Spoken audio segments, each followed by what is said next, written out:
Hello everyone, welcome to my channel mom blogs. ఈరోజు ఒక art video చూద్దాం. దీనికోసం నేను శ్రీనాథ్జీ పెయింటింగ్ వేస్తున్నాను. సో ఇది శ్రీనాథ్జీ పెయింటింగ్. ఫస్ట్ కార్బన్తో డిజైన్ వేసుకున్నాను, తర్వాత ఫెవిక్రిల్ క్లే తీసుకున్నాను అనమాట. సో క్లే ఆల్రెడీ మిక్స్ చేసి పెట్టుకున్నాను. సో కొంచెం డిఫరెంట్గా చేద్దామని జ్యువెలరీ పార్ట్ మొత్తం స్వామివారికి మొత్తం క్లేతో చేశాను. సో క్లే మీద ఇంప్రెషన్స్ ఇస్తున్నాను అనమాట.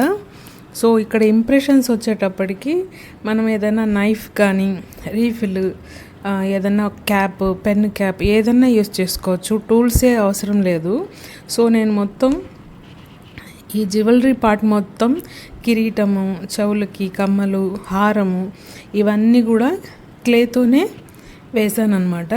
సో వీటి మీద ఇంప్రెషన్స్ నైఫ్తో కానీ రీఫిల్ కానీ క్యాప్ యూస్ చేశానమాట. ఇది ఫస్ట్ స్టెప్. సో నేను మొత్తం వీడియో తీయలేకపోయాను.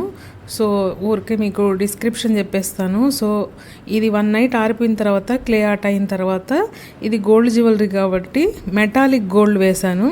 సో జ్యువెలరీకి మెటాలిక్ గోల్డ్ వేసిన తర్వాత అప్పుడు స్టోన్స్ యూస్ చేశాను, వైట్, రెడ్, గ్రీన్. సో ఇది అయిన తర్వాత స్వామి ఫేస్ స్కై బ్లూ కలర్లో వేసాను అనమాట. ఫేస్కి స్కై బ్లూ కలర్ తీసుకున్నాను. సో మిగతా బ్యాక్గ్రౌండ్ మొత్తం లైట్ కలర్ ఉండాలని బ్యాక్గ్రౌండ్ అంతా ఎల్లో కలర్ తీసుకున్నాను. పిచ్వాయ్ పెయింటింగ్ స్టైల్ రావడం కోసము lotus leaves, so pink lotus, green కలర్లో లోటస్ లీవ్స్ వేశాను. సో ఫైనల్ లుక్ కూడా మీకు చూపిస్తాను. సో మెయిన్ దీంట్లో జ్యువెలరీ పార్ట్ హెవీగా బాగా కనిపించాలి. సో దానికోసమని నేను ఎక్కువ టైము ఈ జ్యువెలరీ పార్ట్కి పెట్టాను అనమాట. సో మామూలుగా అయితే పెయింట్ వేసేయచ్చు, కానీ నేను జ్యువెలరీ పార్ట్ బాగా నీట్గా రావడం కోసం దీని మీద ప్రతి నగ మీద ఇంప్రెషన్ ఇచ్చాను. సో ఫైనల్ లుక్ చూసారా? సో లైటింగ్ లేకుండా కూడా స్వామివారు నగలు దగ్గదగ మెరుస్తున్నాయి కదా. సో అందుకోసం స్టోన్స్ యూస్ చేశాను అనమాట. సో జ్యువెలరీ పార్ట్ బాగా కనిపించాలని.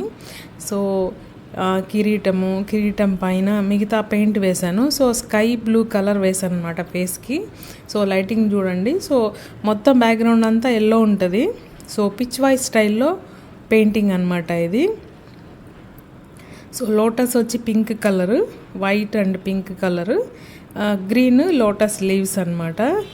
సో ఇప్పుడు దగ్గర నుంచి చూడండి ఒకసారి. సో శ్రీనాథ్ స్వామి, సో ఈ కలర్ ఎల్లో కలర్ మీద వేద్దామని వేసాను. సో మొత్తం ఆరిపోయిన తర్వాత మనం వార్నిష్ వేసుకోవాలి. యాక్చువల్గా వార్నిష్ వేస్తే మామూలు వార్నిష్ అయితే లైట్ కలర్ మీద ఆరిన తర్వాత కొంచెం లైట్ ఎల్లో కలర్ కనిపిస్తుంది. సో నేను first time glass varnish order ఇచ్చాను. సో ఈ గ్లాస్ వార్నిష్ వెయ్యంగానే ఆరిపోతుంది అది. సో కొంచెం అప్లై చేసి వేసుకోవాలి. సో షైనింగ్ కూడా బాగా వస్తుంది అనమాట.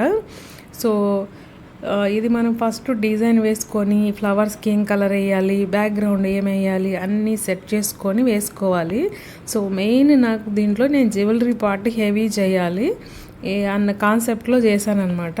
నా ఫస్ట్ శ్రీనాథ్జీ పెయింట్ అనమాట ఇది. సో వార్నిష్ వేస్తున్నాను ఇప్పుడు. సో వార్నిష్ వేశాక చాలా షైనింగ్గా ఉంది ఆర్ట్. సో ఈ ఆర్ట్ మీకు కూడా నచ్చింది అనుకుంటున్నాను. నెక్స్ట్ వీడియోలో వేరే క్లే ఆర్ట్ చూపిస్తాను. సో ఇది క్లేతో చేశాను అనమాట.